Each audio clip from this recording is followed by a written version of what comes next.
Friends, இன்றைக்கி சூப்பரான கோதுமை ரவா கிச்சடி எப்படி செய்யலான்னு பார்க்கலாம். வாங்க வீடியோக்குள்ளே போகலாம். நம்ம சேனலை ஃபர்ஸ்ட் டைம் பார்க்குறவங்க வந்து நம்ம சேனலை சப்ஸ்கிரைப் பண்ணிக்கோங்க. ஃபஸ்ட்டு அடுப்பை ஆன் பண்ணிக்கலாம். அடுப்பை ஆன் பண்ணி வானொலி அடுப்பில் வச்சுக்கலாம். 1 ஸ்பூன் நெய் ஊற்றிக்கலாம். 250 கிராம் கோதுமை ரவா எடுத்துருக்கேன். அது இது கூட போட்டு நல்லா வறுத்து எடுத்துக்கலாம். கோதுமை ரவையை நெய்யில் போட்டு வறுக்கும்போது டேஸ்ட்டு சூப்பராக இருக்கும். நல்லா கட்டிகள் விடாமல் நல்லா வறுத்துக்கலாம். வறுக்கும் போதே நல்லா ஸ்மெல் வரும். நல்லா ஸ்மெல் வந்தோடனே அடுப்பு ஆஃப் பண்ணிடலாம். இதை பிளேட்டுக்கு மாற்றி எடுத்து வச்சிடலாம். இது கொஞ்ச நேரம் ஆறட்டும். இப்போ அடுப்பு ஆன் பண்ணிக்கலாம். வானிலையில் 1 ஸ்பூன் நெய் ஊற்றிக்கலாம். 2 ஸ்பூன் எண்ணெய் ஊற்றிக்கலாம். எண்ணெய் காஞ்ச உடனே நெய் உருகிரும்.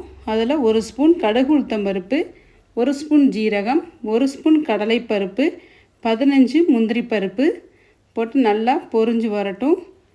அடுப்பை சிம்லேயே வச்சுக்கோங்க, இல்லைன்னா முந்திரி பருப்பு கருகிரும்.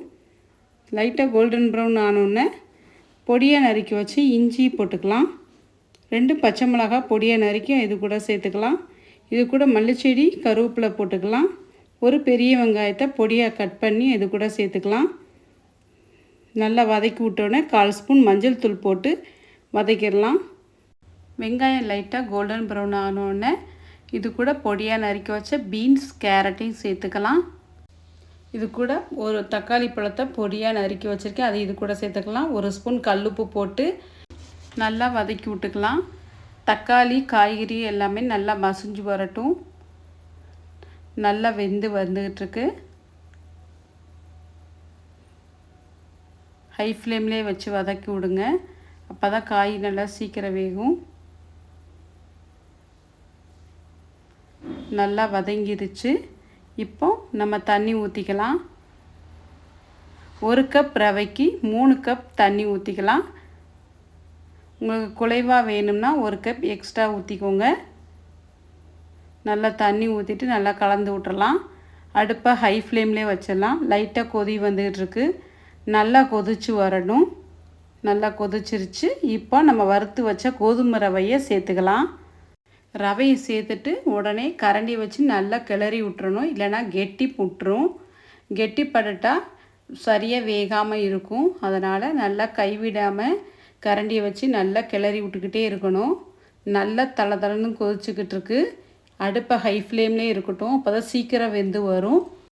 நல்லா வெந்து வந்துச்சு. இப்போ நம்ம ஊற்றின தண்ணியும் ரவையும் ஒரே அளவுக்கு சமமாக வந்துருச்சு. இப்போ அடுப்பை ஸ்லோ ஃப்ளேமில் வச்சுக்கலாம். ஸ்லோவாக வச்சுட்டு நல்லா கெட்டிப்பட ஆரம்பிச்சிருச்சு. இப்போ இந்த ஸ்டேஜில் மல்லி இலை போட்டு அடுப்பை ஆஃப் பண்ணிவிட்டு 10 நிமிஷம் அப்படியே வச்சிடலாம். 10 நிமிஷம் சென்று நம்ம கிளறி விட்டோம்னா ரொம்பவே சூப்பராக ரெடி ஆச்சு கோதுமை ரவா கிச்சடி. கண்டிப்பாக இந்த மெத்தடில் ஒரு தடவை ட்ரை பண்ணி பாருங்கள், ரொம்பவே சூப்பராக இருக்கும்.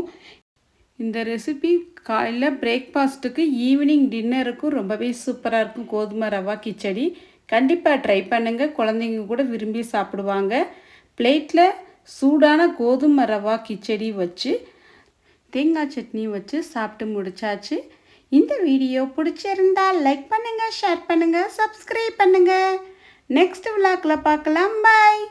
Thanks for watching.